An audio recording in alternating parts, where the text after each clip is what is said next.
रोज की तरह अनुलेखनी ब्लॉग में सबका हार्दिक स्वागत है।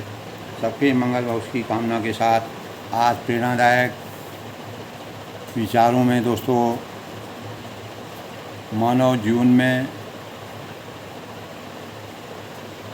जीवन की सार्थकता को उजागर करने के लिए यह सत्य है कि आत्म चेतना परमात्मा चेतना का ही अंश है और जीवात्मा परमात्मा का ही अंश है। शरीर तो अनित्य और परिवर्तनशील है, पर आत्मा नित्य सनातन व पुरातन है। अपने प्रिय शिष्य व सखा अर्जुन के समक्ष भगवान श्री कृष्ण आत्मा के स्वरूप को कुछ इस प्रकार प्रकाशित करते हैं। वह कहते हैं कि न जायते प्रियते वा कदाचि न्यायं भूत्वा भविता वा न भूयो अजो नित्यः शाश्वतो अयं पुराणो न हन्यते न हन्यमान्ते शरीरे वासांसि जीर्णानि यथा विहाय नवानि गृह्णाति नवानि देहि नवानि गृह्णाति नरोपराणि यथा तथा शरीराणि विहाय जीर्णा अन्यानि संयाति नवानि देहि। यानी यह आत्मा अजन्मा नित्य सनातन और पुरातन है। शरीर के मारे जाने पर भी यह नहीं मारा जाता।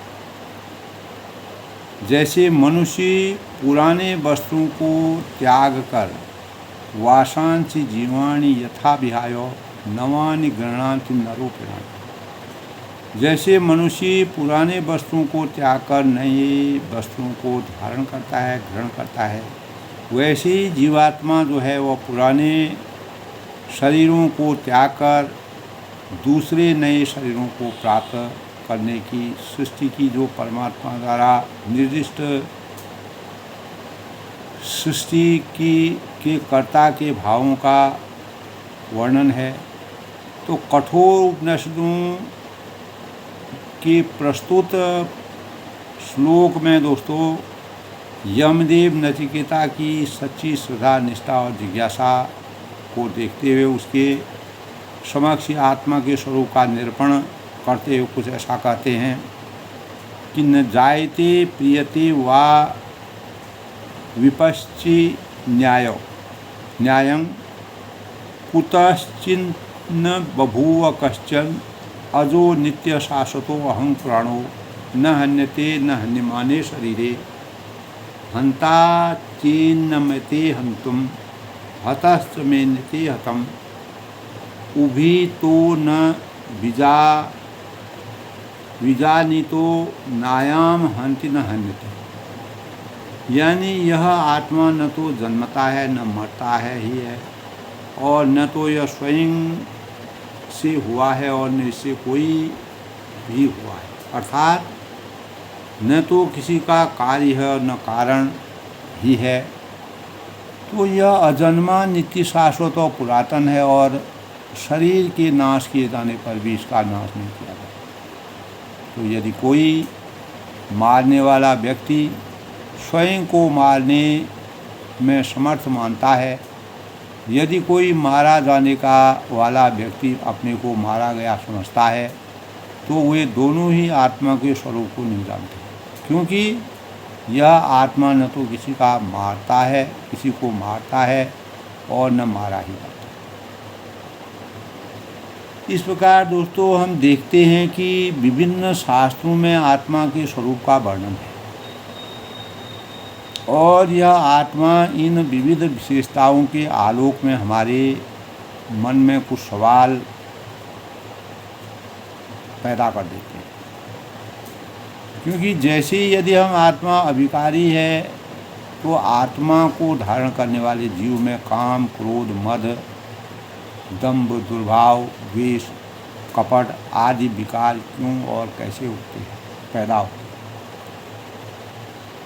तो यदि आत्मा नित्य है तो जीव को इसका सहज आभास भला क्यों नहीं होता है।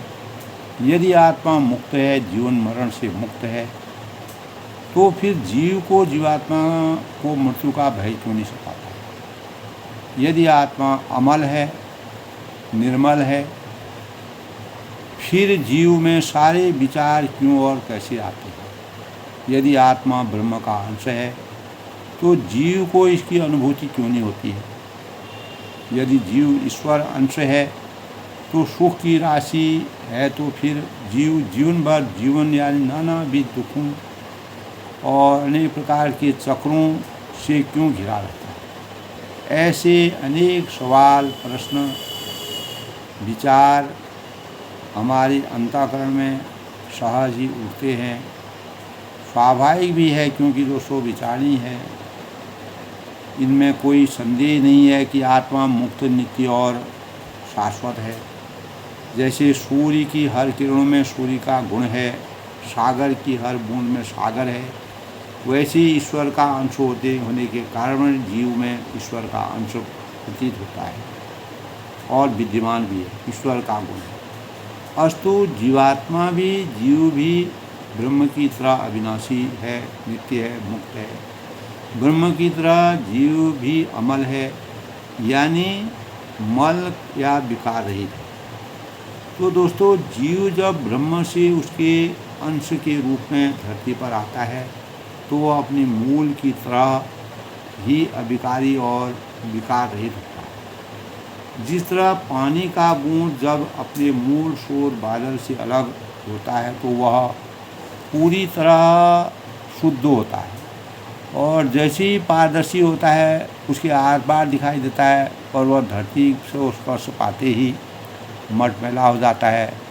यदि इसी प्रकार जीव के धरती पर आते ही शरीर धारण करने की माया उससे निपट जाती है और माया के मिलते ही वह मैला हो जाता है, अपने रूप को परिवर्तित कर देता है। माया अर्थात विकार के संपर्क में आते ही अपने निज स्वरूप से विलग होकर, अलग होकर, संबंध में मानसकार ने भी क्या खूब कहा है इस संबंध में दोस्तों।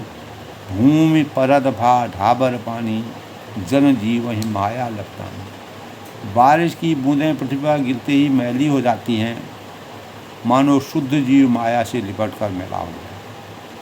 तो इस प्रकार दोस्तों हमारे जीवन में अनेक प्रकार के भाव आते हैं।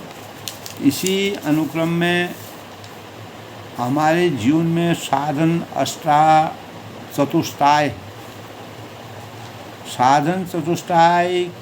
का मतलब है साधक को यत्नपूर्वक ज्ञानार्जन में लगे रहना, ज्ञान की प्राप्ति करना चाहिए। और स्वामी और विवेक के कथनानुसार, यानी स्वामी विवेकानंद जी इस संबंध में कहते हैं कि ज्ञान का स्वाभाविक फलादेश है कि आत्म व जन जागरण का और दुख की निवृत्ति।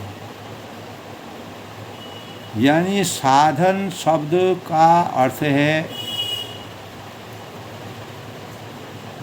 और कारण विधान पूरा करना और उद्देश्य प्राप्त करना, और साधन से हमारा मतलब है ऐसे वस्तुओं से जिसके जरिए हम अपने कर्मों को सुचारू रूप से संपन्न करने में समर्थवान होते हैं। जो मनुष्य को बंधन से मुक्त करते हैं, इसे आचार्य मंत्र ने स्वरचित ग्रंथ और चूड़ामणि में बताया है कि ऐसे आत्मचिंतन को स्वयं को बंधन से मुक्त करने का प्रयत्न कर रहे हैं के लिए उपयोगी हो सकते हैं। तो साधना चतुष्टय आत्म नियंत्रण, स्वयं को शुद्ध करने और स्वयं को पवित्र करने और स्वयं को उस परम नित्य में प्रवेश के योग्य बनाने के का चौगुना मार्ग प्रशस्त करना है। यानी 4 तरीकों का विवेक है, वैराग्य है, षड सम्यक है और ममत्व के नाम से यह जाना जाता है। साधन चतुष्टय का सही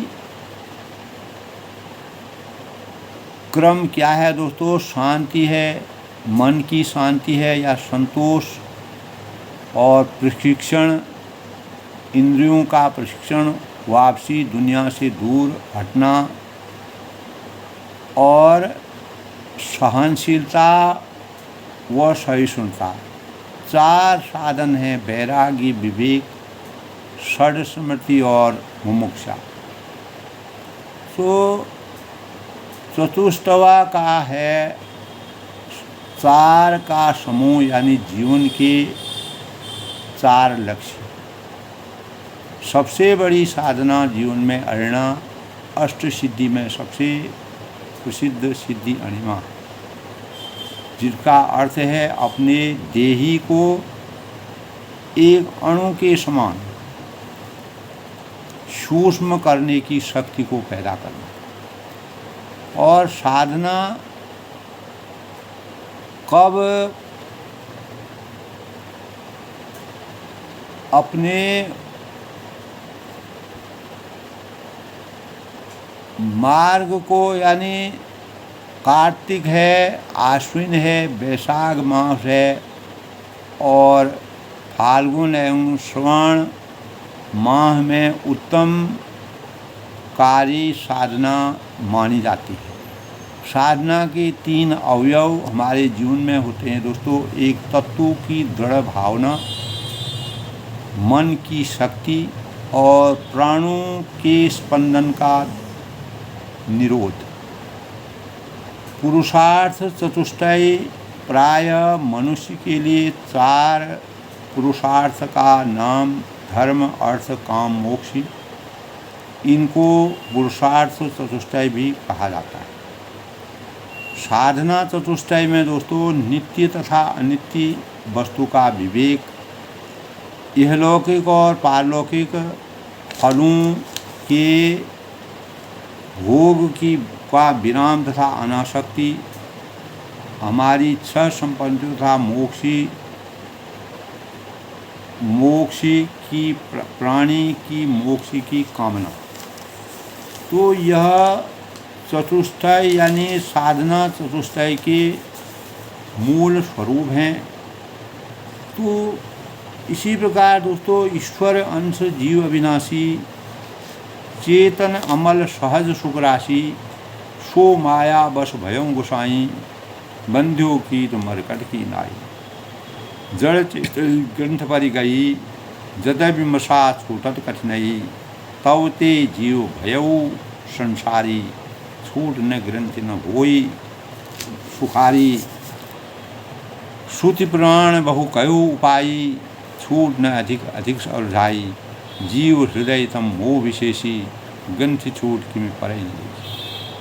अर्थात जीव ईश्वर का अंश है, ईश्वर अंश जीव अविनाशी है। तो है वह अविनाशी, चेतन अमल सह सुख राशि, चेतन निर्मल और स्वभाव से सुख की राशि है। पर वह माया के वशीभूत होकर तोते और बानर की भांति अपने आप भी बन गया है। इस प्रकार जड़ और चेतन ग्रंथियाँ पड़ गई हैं, यद्यपि वह ग्रंथि मिथ्याई है और उससे मुक्त होने में कठिनता है। उस बंधन में बंध जाने के बाद ही दोस्तों जीव संसारी हो गया है, जन्मने मरने वाले हो गया है। अब न तो वह बंधन से मुक्त हो पाता है और न ही सुखी होता है। जीव के हृदय में अज्ञान रूपी अंधकार विशेष रूप से छाया रहता है। इससे उसे वह बंधन व ग्रंथि दिखती नहीं है। फिर वह उस बंधन से मुक्त कैसे हो?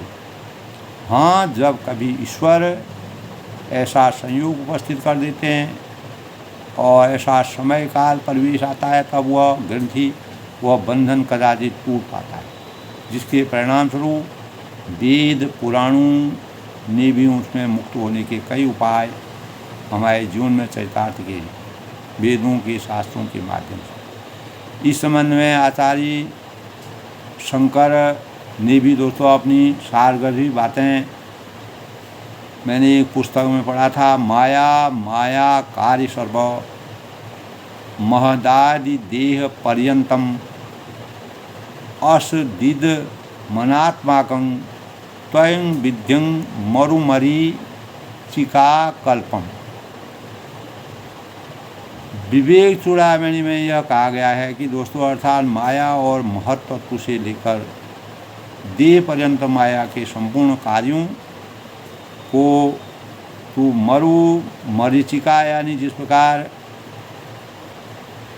स्वाति नक्षत्र में चकोर मरीचिका का भ्रमण करता है और बालों को पानी समझ करके समान असत और अनात्मक ज्ञान पड़ता है।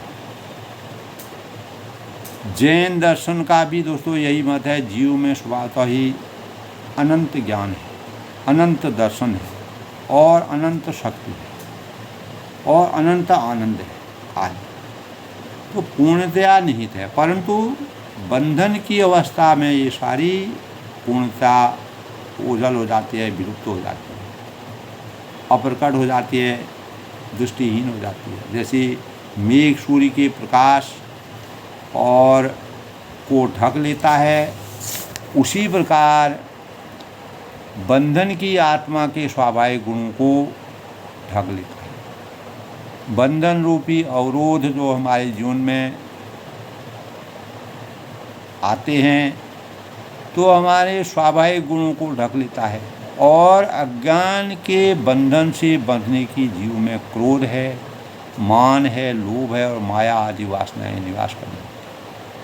दोस्तों, फिर जीव सुख दुख और जीवन मरण के चक्र में पड़ा है।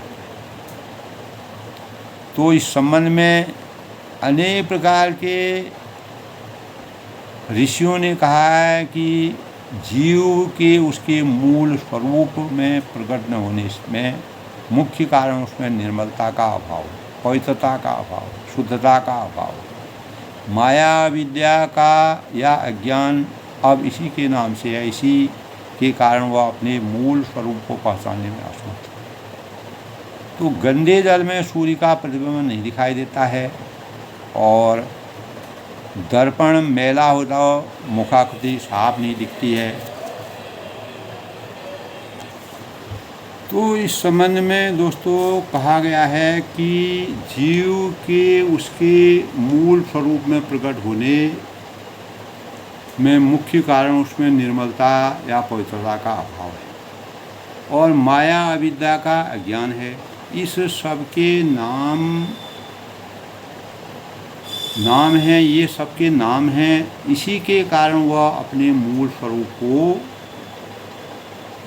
पहचानने में असमर्थ है, क्योंकि गंदे जल में सूर्य का प्रतिबिंब हमको दिखाई नहीं देता है। दर्पण मैला हो जाता है तो मुखाकृति साफ नहीं दिखाई देती है। इसी प्रकार जीव जो है दोस्तों अपने माया प्रस्थ अविद्या या मूलग्रस्त हो तो उसकी भी ऐसी ही दशा होती है। तो यह शाश्वत मुक्त और अमर जीवात्मा माया या अज्ञान के वश में होकर वैसी क्रियाएं करता रहता है। जैसे बंदर नचाने वाला बंदर को बांधकर नचाता फिरता है और वह नाचता फिरता है। तो ऐसे इस प्रकार के साधना अष्टचक्र में दोस्तों जीव जब तक अज्ञान के बंधन में रहता है और माया के बंधन में रहता है, तब तक वह सुख दुख व कर्म संस्कारों के बंधन में है, तो फिर इस बंधन से मुक्ति का मार्ग क्या है, ये हमारे चिंतन में बात आती है। तो जो बंधन अज्ञान से उपजा है उसका नाश निश्चित ही ज्ञान से संभव है। अज्ञान रूपी अंधकार ज्ञान रूपी प्रकाश से ही जा सकता है, क्योंकि अज्ञान का नाश ज्ञान में संभव है, अविद्या का नाश विद्या से ही संभव है।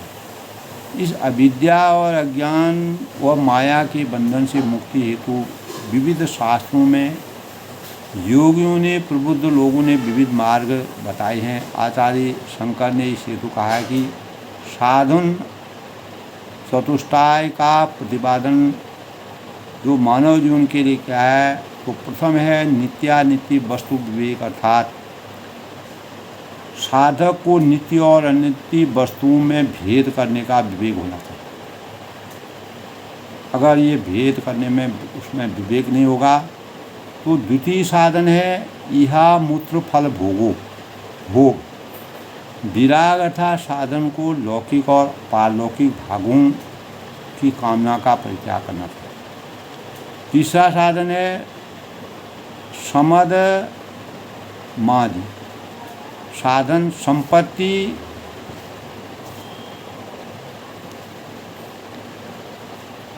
तो यह मूत्र फल भोग विराग और साधन को लौकिक और पारलौकिक भागों की कामना का परित्याग करना चाहिए।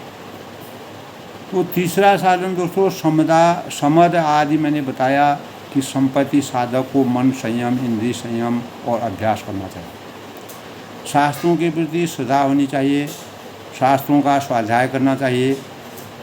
चतुर्थ साधन है दोस्तों मुमुक्षु, जो मैंने बताया, अर्थात साधक में मोक्ष प्राप्त करने का दृढ़ संकल्प होना चाहिए।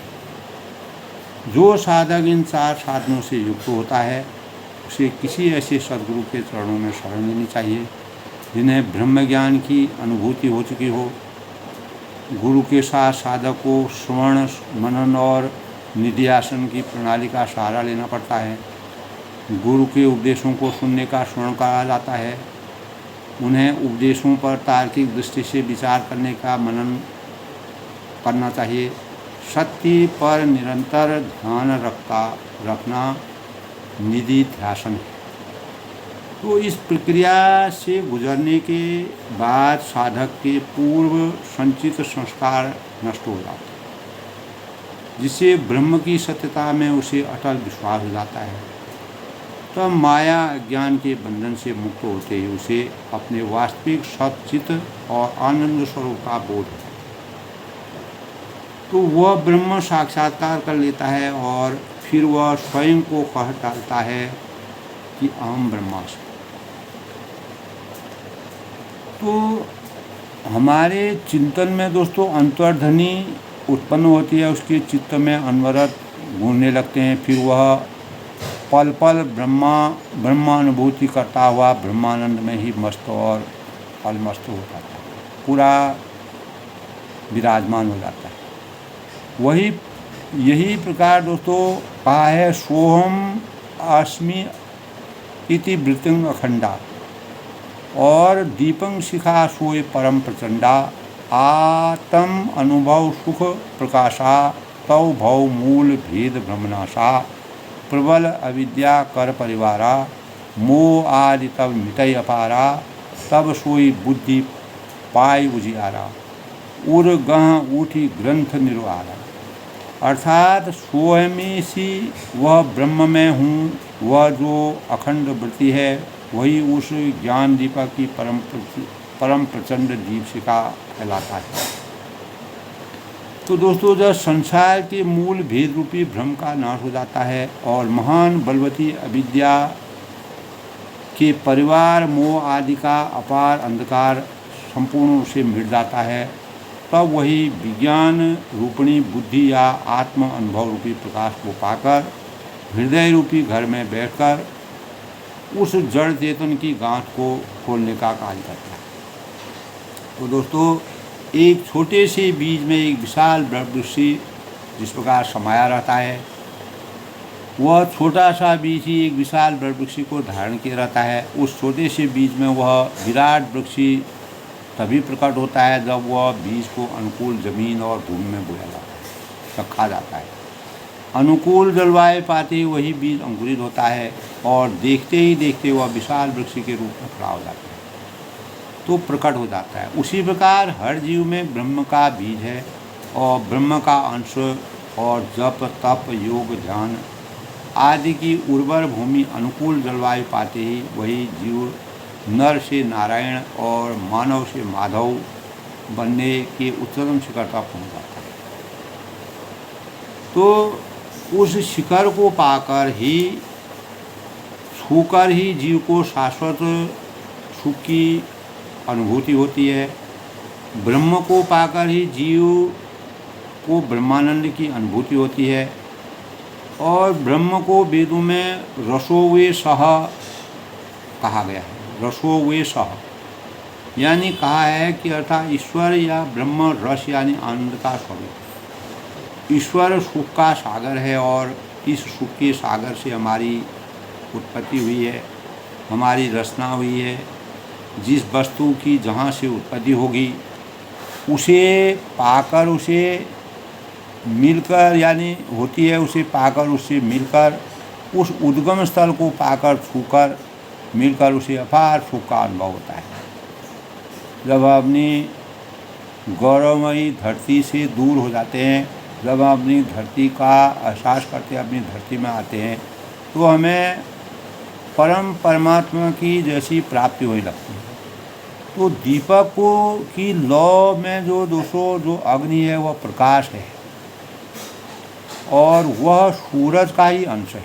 इसीलिए दीपक की लौ हमेशा अपने उद्गम स्थल से मिलने को आतुर व ऊर्ध्वमुखी होती है, क्योंकि उसे ऊपर उठने की, उत्तर उठने में और आराध्य की ओर जाते रहने और उठते रहने में आनंद की अनुभूति होती है, सुख की अनुभूति होती है और अपने प्रकाश को सब तक पहुंचाने की अनुभूति होती है।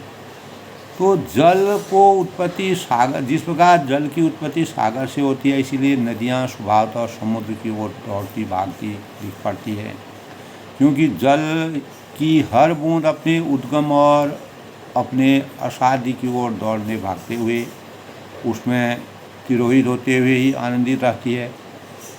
इस प्रकार दोस्तों हमें गुरु ज्ञान, सत्संग, ध्यान, जप आदि साधनों के द्वारा अपने आराध्य से, अपने उद्गम स्थल से मिलने को आतुर, व्याकुल और रहने की शक्ति प्रदान होती है कि भावों का संतरण हमें करना चाहिए, तभी जीव का ब्रह्म से मिलन संभव है और इसी में स्वांत सुखाय और परम आनंद की अनुभूति होती है।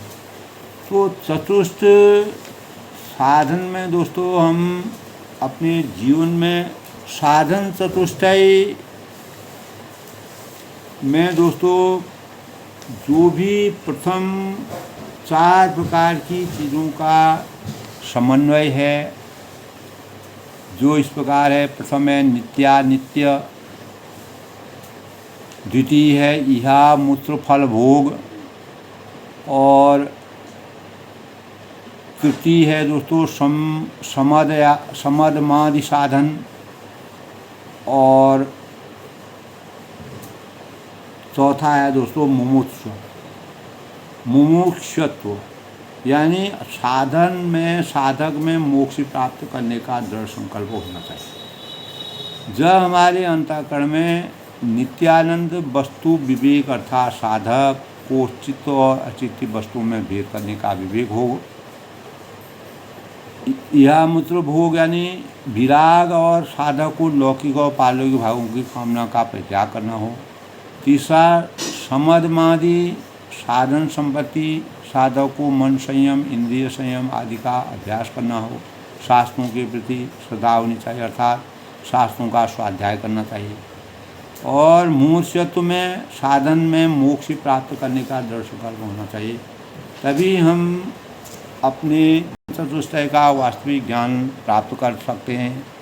और जीव अंश ईश्वर अविनाशी की शक्ति इसमें समाहित है। और यह सत्य है कि आत्मचेतना परम चेतना का ही अंश है। जीवात्मा परमात्मा का अंश है।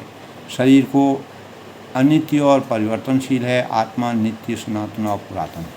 अपने प्रिय शिष्य का सखा अर्जुन को इसीलिए भगवान श्री कृष्ण ने साधन चतुष्टय के ध्यान से आत्मा के स्वरूप को, आत्मा अजन्मा, नित्य, सनातन और पुरातन है, शरीर के मारे जाने पर भी वह नहीं मारा जाता है। इसीलिए कहा है वासंसी जीर्णानि यथा विहायो नवानि गृह्णाति नरो प्राणी तथा शरीराणि विहाय जीर्णा नन्यानि संयाति नवानि। इस प्रकार दोस्तों, आज के प्रेरणादायक विषय में हमें अपने ज्ञान को, बुद्धि को परिमार्जित करने के लिए, आत्मचेतना को जगाने के लिए परमात्मा चेतना, जीवात्मा और परमात्मा के अंश की अनुभूति और सनातन और पुरातन शिष्य और सखा के बीच के सानिध्य को स्थापित करने में, अपने ज्ञान की वृद्धि करने से अज्ञान रूपी अंधकार से हम ज्ञान रूपी प्रकाश के दिव्य ज्योति का अनुभव कर सकते हैं। आज के प्रेरणादायक विषय में आनंद लेखनी ब्लॉग में सबका हार्दिक स्वागत है। सबके मंगल व उसकी कामना के साथ मैं सबके जीवन में परमात्मा चेतना का अंश विराजमान हो और जीवात्मा और परमात्मा के अंश को समझने की अनुभूति प्रत्येक मानव को करनी चाहिए। तभी हम जीवन की साकारता को सही ढंग से, सही स्वरूप से अपने जीवन को सुखमय और शांत सुखाय का अनुभव करने में समर्थ हुआ।